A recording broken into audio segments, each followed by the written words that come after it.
Om.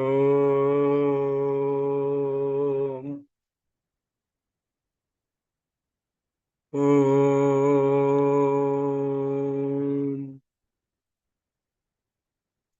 Om.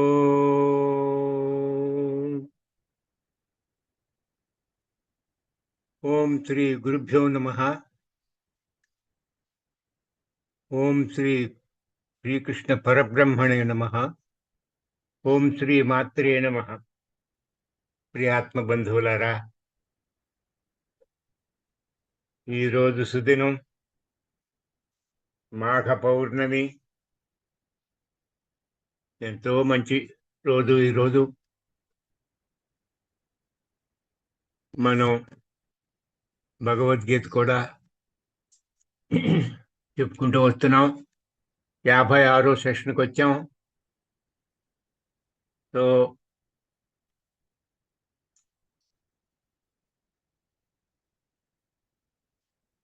today we will take up further. Somebody is asking the question, most Hindus don't know anything about basic principles of Hinduism. Rarely we see a person studying Bhagavad Gita or Vedas. What is the problem? This is the question somebody has asked.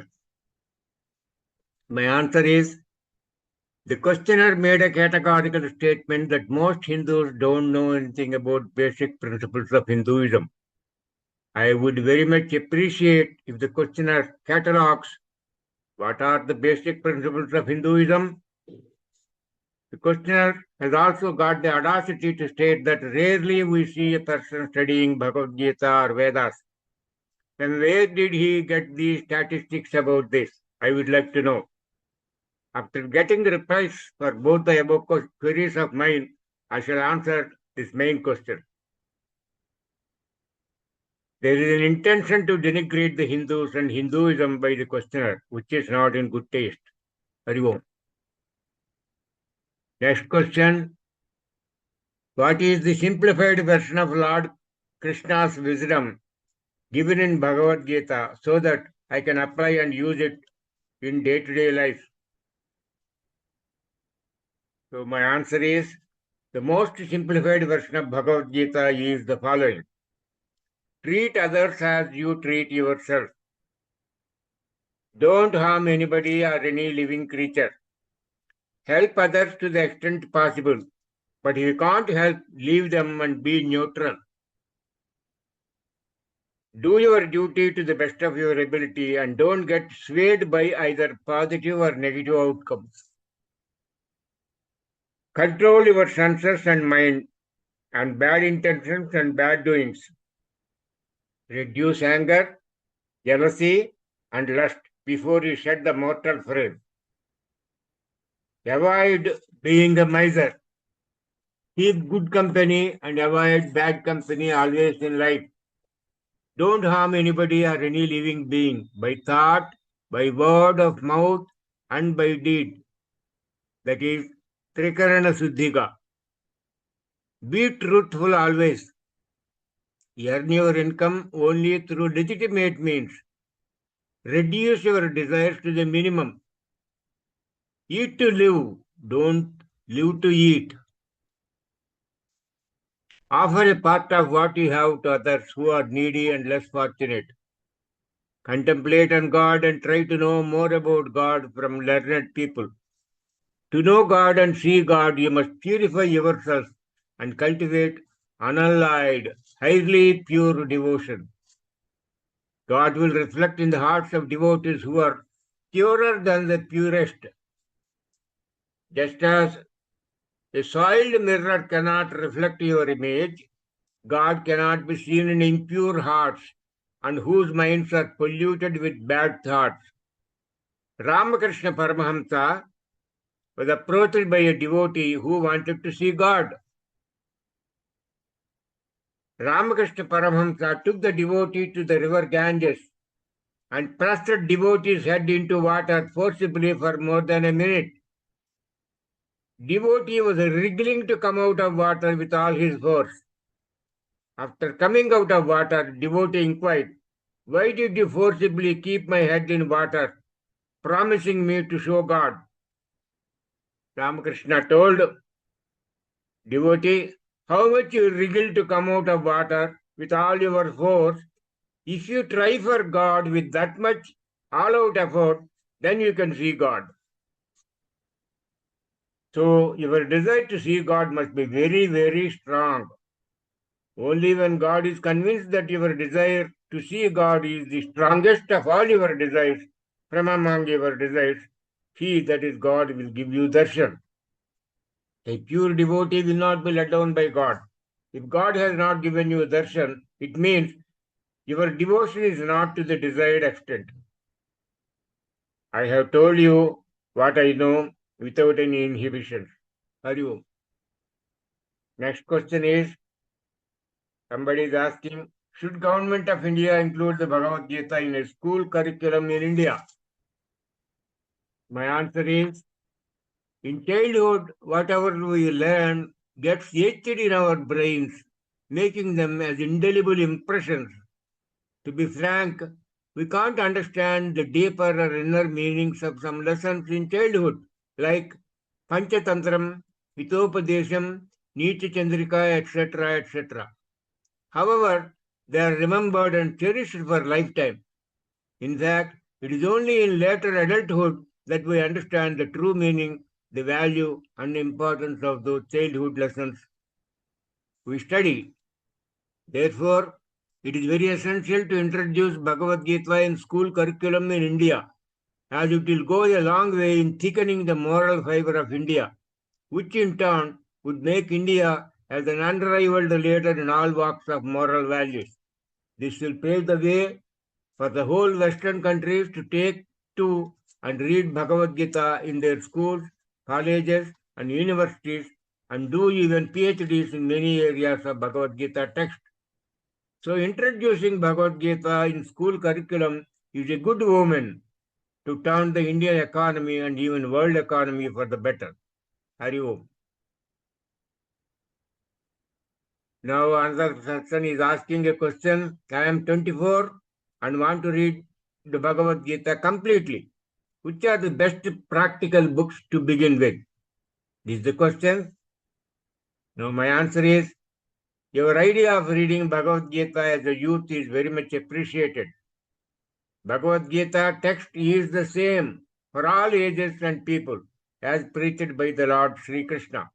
The only difference is in the understanding and interpretation of the meaning of these original textual slokas by different readers, students, and scholars. Only those who have God's bliss can interpret as per exact intentions of Lord Sri Krishna, that is God.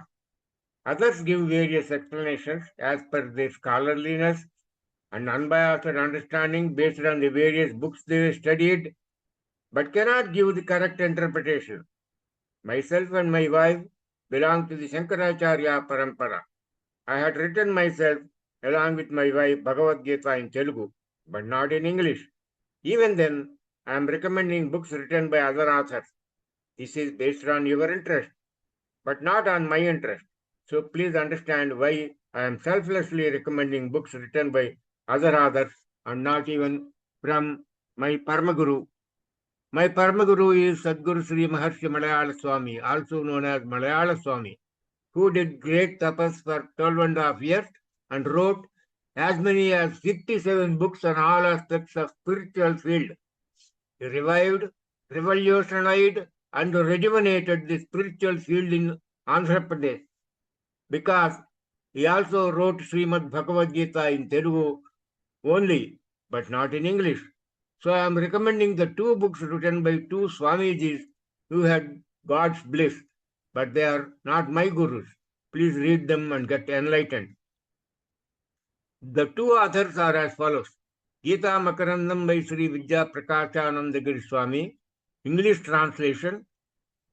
Telugu original is the best if you can understand Telugu, but some flavor is lost in English translation compared to the original Telugu. Second, Bhagavad Gita by Swami Shivananda Saraswati in English. So you can read both these books given in English. Next question is, somebody is asking, how can Bhagavad Gita's vision help to build the nation?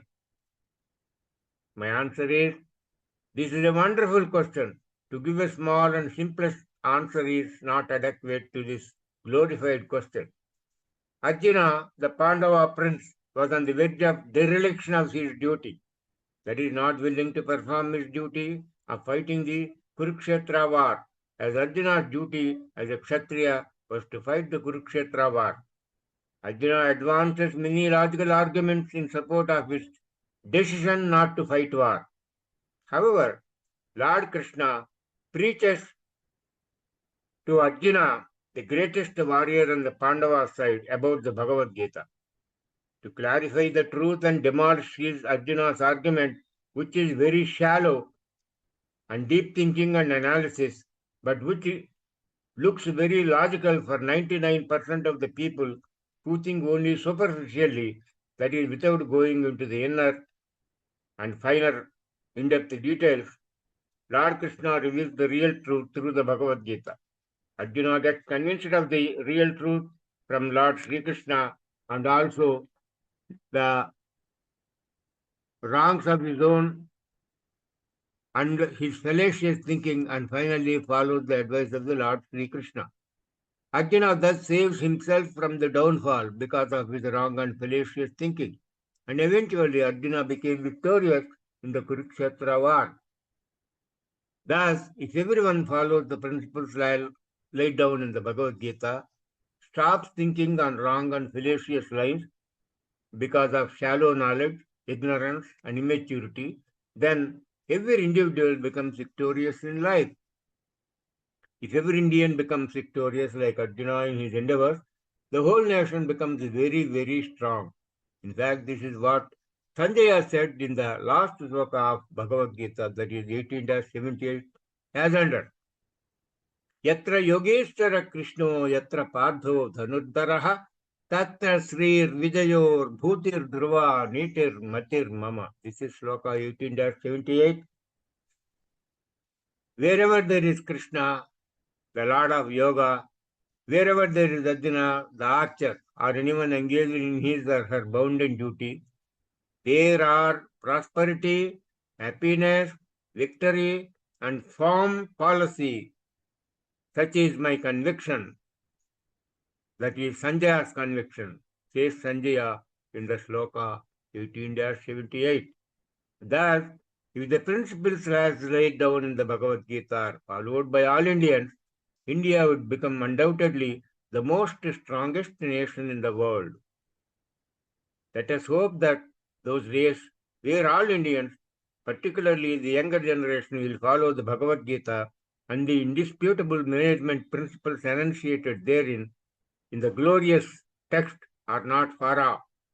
Then the days for prosperity of life, learning, and work culture are not far away from now, and India would undoubtedly then become the most strongest nation in the world.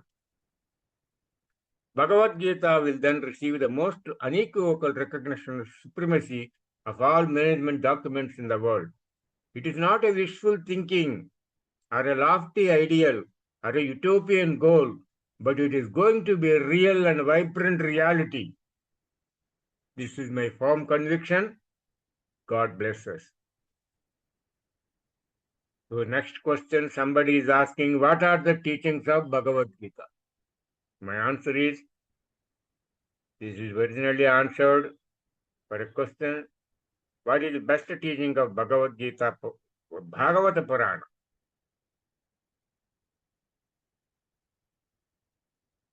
The following from Telugu Bhagavatam written by Bambira Potana in Saptama Skanda as told by Prahlada is the best teaching of the Bhagavata Purana. అత్తపు చీకటింబడి గృహవ్రతులై విషయ ప్రవిష్టులై చర్విత చర్వణులైన వారికి చెచ్చర పుట్టునే పరులు చెప్పిననైన నిజేచ్ఛనైన ఏమిచ్చిననైన కానలకు ఏగిననైన Hari ప్రబోధములు. Meaning of the above sloka is as follows. For people steeped in total darkness of sensual pleasures, that is total ignorance, and who are rotating in the samsara chakra, that is duties associated with the daily routine, just like in a giant wheel, where sometimes we are going to the top and sometimes reaching the bottom of the rotating wheel in a circular fashion, and where it is very difficult to realize the ultimate goal of life, which is to attain divinity. Such people who are totally immersed in sensual pleasures cannot take any clue from others or on their own volition, or even if you bait them with anything as a graft, or take them even to forest for the sake of vanaprastham, to make him perform religious rituals. It is extremely difficult to inculcate the habit of worshipping God, that is Hariprabodham. Such people who are totally immersed purely in worldly enjoyments, it is very difficult to make them realize God. That means it is rather very, very rare to initiate somebody into the spiritual field and to make him to take recourse to God for all the worldly problems of daily life. That is what I consider the best teaching from the Bhagavata Purana. So, those of you who want to get a copy of my Bhagavad Gita, Srimad Bhagavad Gita Mukti Sopanamu, Tatparisatya Vyakhyaanamu by Dr. Vudde Shivakeshavam, should send rupees 310 by RTGS or NEFT to the following account. Dr. Vudde Shivakeshavam, Canara Bank, Kanchanabag Branch, Hyderabad, SB account number 18491010111289. IFSC code CNRB 0001849. I shall arrange to send you a copy of the above Bhagavad Gita by registered post. Please send your complete postal address along with PIN number and cell phone contact number. My contact details are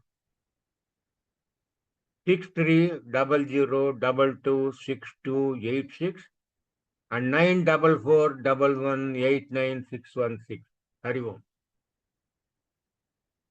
Next, somebody is asking the question, which are the answers that we can only find in Holy Bhagavad Gita and not in other holy books? My answer is, Bhagavad Gita is the essence of all Vedas.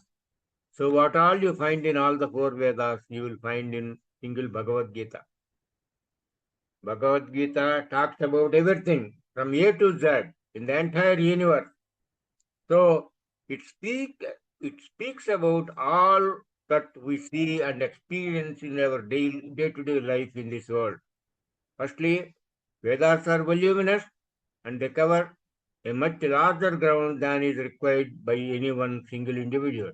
Secondly, the human life is short and precious, and we cannot afford to spend so much of our available time only for reading Vedas, as we have to accomplish so many other valuable things to make this life worthy. Thirdly, Bhagavad Gita is the cream of four Vedas, 18 Puranas and 9 Vyakaranas. Further, Bhagavad Gita contains only 700 slokas, that too mostly in very easily understandable chandas, that is Gayatri chandas. It has got only 24 letters, each line containing 8 letters. 4 lines are there, 4 into 8, 32. Only 32 letters. Fourthly, Bhagavad Gita contains all solid grains. There is no chaff. It is the essence of Sanatana Dharma, consisting of dharmic principles encoded in Mahabharata, Ramayana, 108 Upanishads, and Bhagavatam, which are all scriptures containing essentials of all religions.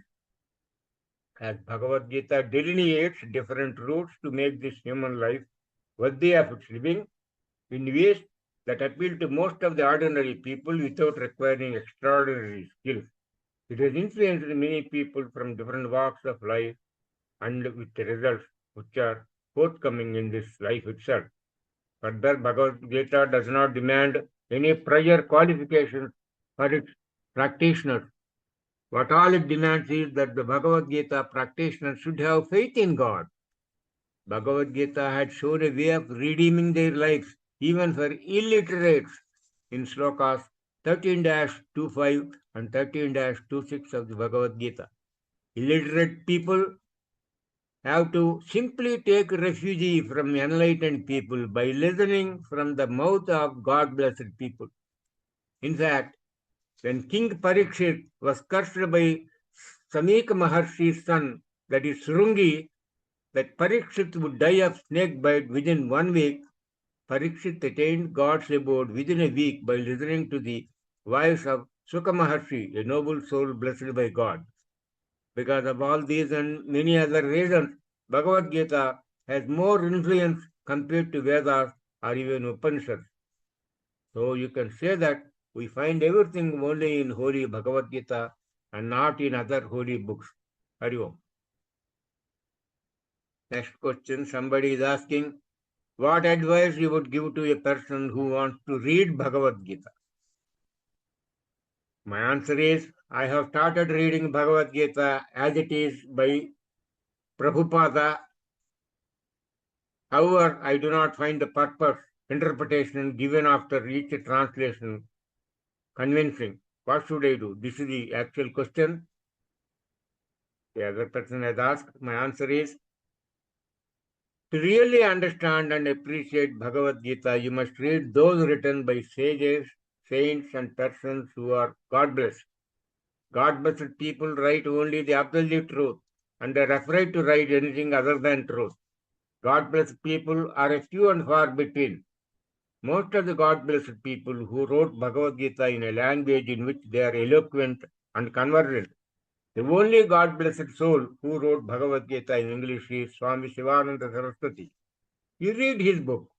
The other God-blessed Swami who wrote Bhagavad Gita in Telugu, his mother tongue, but later translated into 5 other languages, including English, is Gita Makarandam by Sri Vidya Prakashananda Swami.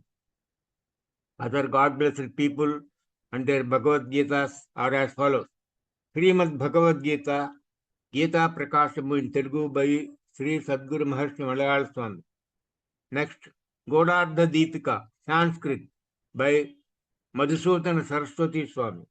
Next, Shankara Bhashyam, Sanskrit by Adi Shankaracharya. Next, Srimad Bhagavad Gita Mukti Sopanamu, Tatparya Sahita Vyakhyanamu in Telugu by Dr. Budde Shivakeswa. I have given in the order of importance. Now, next question is, somebody is asking, is it okay to write circle, comment, underline, mark on Bhagavad Gita?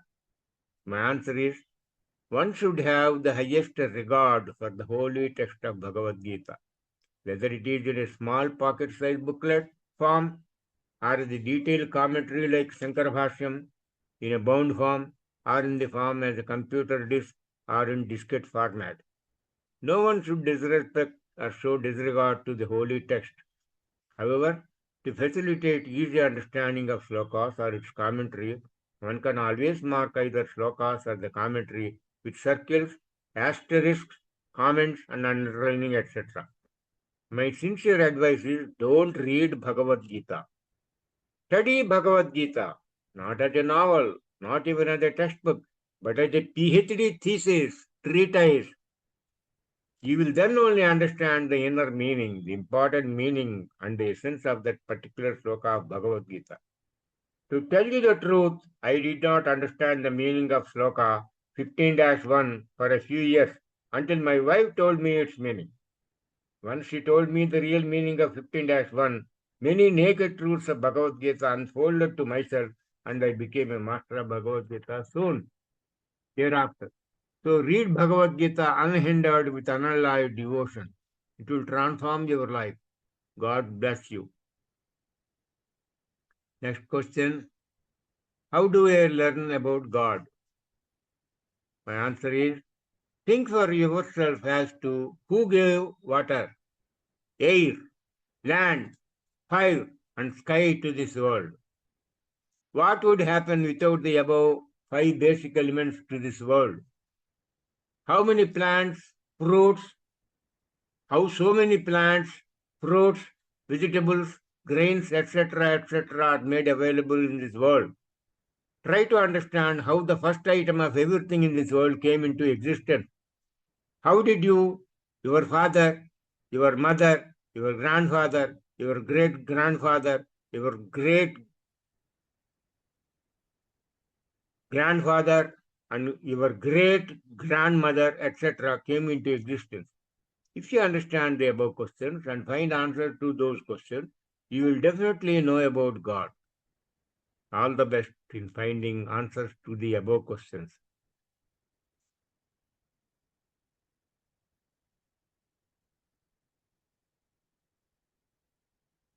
Next, somebody is asking, can a foreign person and woman study the Bhagavad Gita?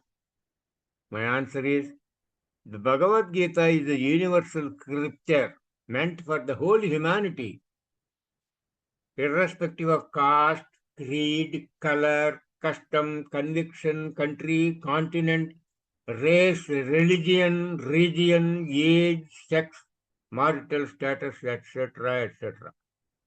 Further, Bhagavad Gita provides solution to all problems being encountered in daily life by all humanity at large.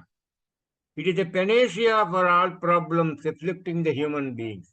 So, Bhagavad Gita can be studied, understood, and practiced in daily life by foreigners of any country without any inhibition. However, its efficacy is commensurate with the confidence one reposes in its presence. The more you believe in Bhagavad Gita, the more effective is its influence and efficacy to the person studying and practicing its preaching.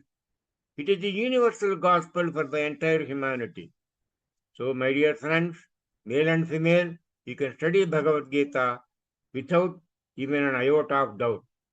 But my humble request to beginners is to study Bhagavad Gita written by God-blessed people like Swami Shivananda, Sadguru Mahatma Malayala Swami, Swami Vidya Prakashanandagiri, Shankaracharya, Madhusudhana Saraswati, etc. If you read Bhagavad Gita written by others, you are likely to be misled on wrong track. Please remember that. So next, somebody is asking the question, which adhyaya from Bhagavad Gita should be recited after death of a family member? My answer is, after the death and until the 11th day, when last rites are performed, the soul of the deceased person hovers around the place where the last rites are being performed. As long as a person is alive, he or she mostly won't know or realize that soul is different from body. But soon after death, the soul realizes that the human body is different from the soul and how he or she had been fooled all the living years to the effect that it was the human body that mattered for them and they worshipped the human body as the most precious one, not knowing about their soul all through their life. But soon after death, the soul realizes that he or she is not the body, but it is the soul which is immortal, eternal, perpetual, and everlasting. So, to a departed soul, we must recite chapter 2, Sankhya Yoga, and chapter 13, Kshetrajna Vibhaga Yogam, which describes about the nature of soul. Chapter 2, and the true differences between Kshetram, body, and Kshetrajna, the indwelling soul inside the body. That is chapter 13. So recite chapter 2 and chapter 13 of the Bhagavad Gita after the death of a family member. Next, somebody is asking the question, Srimad Bhagavad Gita, can somebody throw some light on pranayama, pratyahara, dharana, etc., regulative principles of a yogi? My answer is, read the 5th chapter of my book entitled Bhagavad Gita Mukti Sopanamu, Tatparya Sahita Vyakhyanam by Dr. Buddheshwar Kesam in Telugu. I have given a very detailed description of the yoga, pranayama, pratyahara, dharana, dhyana, etc. in this chapter 5th of the Bhagavad Gita I had written. So please consult that. Next question somebody is asking, are the texts mentioned in Bhagavad Gita applicable for only followers of Hinduism or for any person? My answer is, Bhagavad Gita is a universal scripture. It is applicable for all people of all regions, religions, races, irrespective of language, poverty, richness, profession, position, disability, age, sex, etc., etc. And at all times. So read and practice it in your life so that you can get benefited. God bless you. Then next somebody is asking the question, which is the best version of Bhagavad Gita out of the three mentioned in question details? Out of the three Bhagavad Gitas written by Prabhupada, Yoganandam and Swami Chinmayananda. My answer is the third one by Chinmayananda is the best. Next question, somebody is asking, do verses of Bhagavad Gita supersede the verses of Holy Vedas? My answer is, Kanda Puranam says, Ashtadasha Puranani Navavyakarani cha Nirmajya Chituro Vedan Mininam Bharatam Kritam. Bharatodhati Nirmajya Gita Nirmajitasya cha Sara Murjitya Krishnena Arjunasya Mukhedatam. That shows that by turning 18 Puranas, 9 Vyakaranas and 4 Vedas, Tej Vyasa wrote Mahabharata. By turning Mahabharatam, Lord Krishna took out the cream called Gita.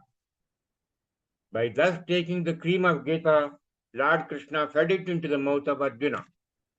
From this you can make out the difference between Vedas and Bhagavad Gita. Bhagavad Gita is the quintessence of Vedas, and definitely Bhagavad Gita supersedes the verses of Vedas. Therefore, the entire summary of all the 18 Puranas, 9 Vyakaranas, 4 Vedas, and the Mahabharata is contained in Bhagavad Gita.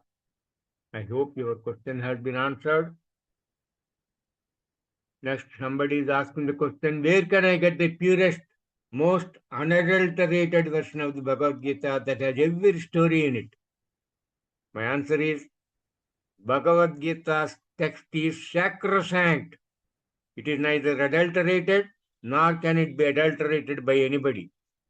Coming to the question of learning the meaning and correct interpretation of the Bhagavad Gita, you read only Bhagavad Gitas written by enlightened people, but not by Pandits or scholars.